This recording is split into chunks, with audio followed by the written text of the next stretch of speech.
Forge World Necrons. But do Necrons need Forge World? Necrons!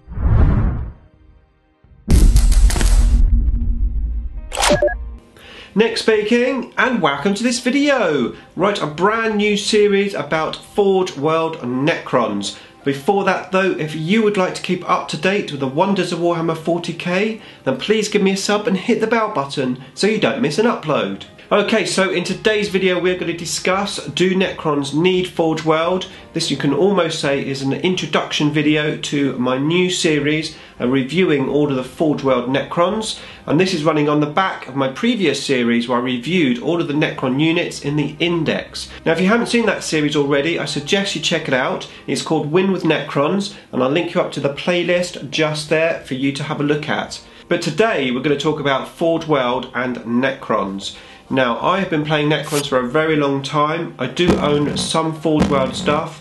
To be fair, I don't generally use Forge World stuff much. I own a pylon, or a Gauze pylon as it's now known. I've also got a third-party Sentry pylon and some Acanthrites which I converted out of some Wraiths. I'm going to cover those units and more in the upcoming videos which will come out every Monday. But before we talk about those, I just want to talk about Forge World itself, because as I said, I've not really used Forge World and I've never really felt that I needed to use Forge World. Now I've had a few fun games in the past with the pylon. The pylon in this previous edition wasn't particularly good, only having the Skyfire rule, but previously to that it was actually really good.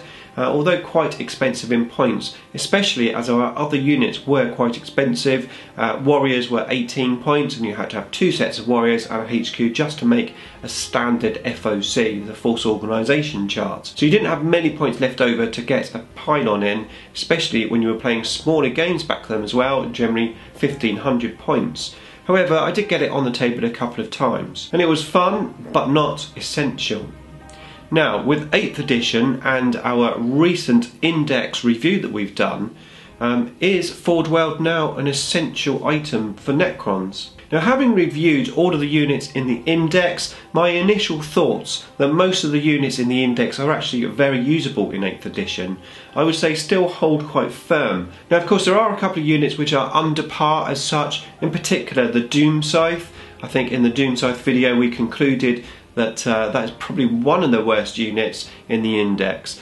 But on the whole, most of the units that we have are very, very good, very playable, if not a little bit overpriced.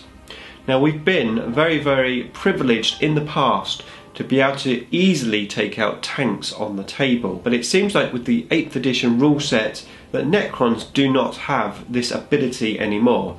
Now, we do have some options to take tanks out in the Index. They're few and far between, and also they have their own inherent problems.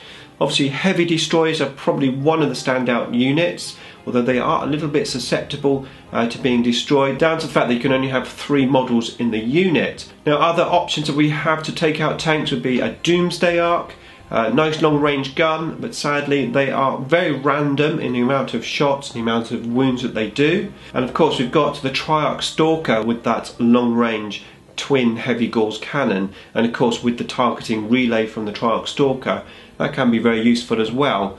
But we are quite limited in what we can take, and we don't really have any solid, reliable units that can't easily be taken out. And obviously, yes, you've got things like the Monolith, etc., but they all have their own inherent problems. But is it really a problem?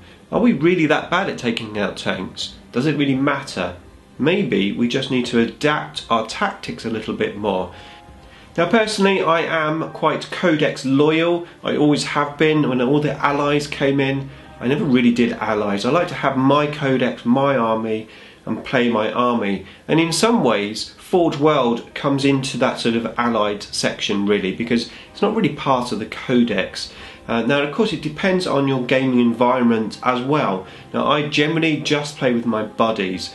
And to be fair, what I have in the Index is ample abilities for me in my gaming environment to come up with some decent lists that's going to pretty much deal with anything that I have to face. Now, of course, that isn't always the case. There are certain units which you may find yourself facing which the Index may actually have problems with.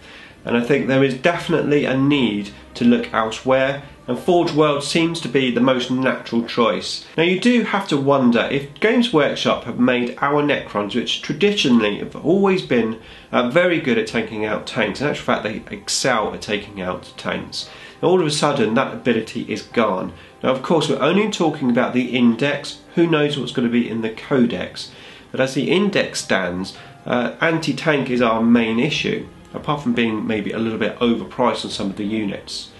Now what's interesting is that most of the Forge World units, or a good percentage of them, are actually really good at taking out tanks.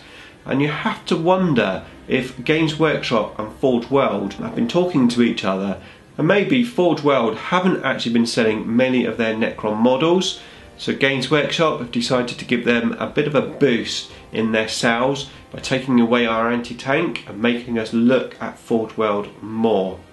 Now that is a possibility. Now we're going to have to wait until the codex comes out to really find out what's going on here, but for now, yeah, Forge World.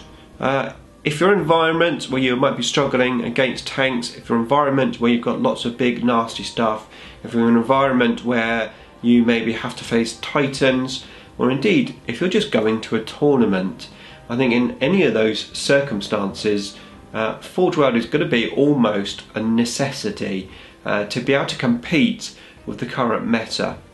Now right at the beginning of this video I asked, do Necrons need Forge World? The answer is no, we don't need Forge World. I think they can cope very well by themselves in certain circumstances. I think at the top end of competitiveness, I think maybe Necrons do need Forge World. So in next week's video we're going to start reviewing the Forge World units. I'm going to kick off with the Pylon and the Sentry Pylon. So I really hope you come back next Monday and join me for that video. Beam me up!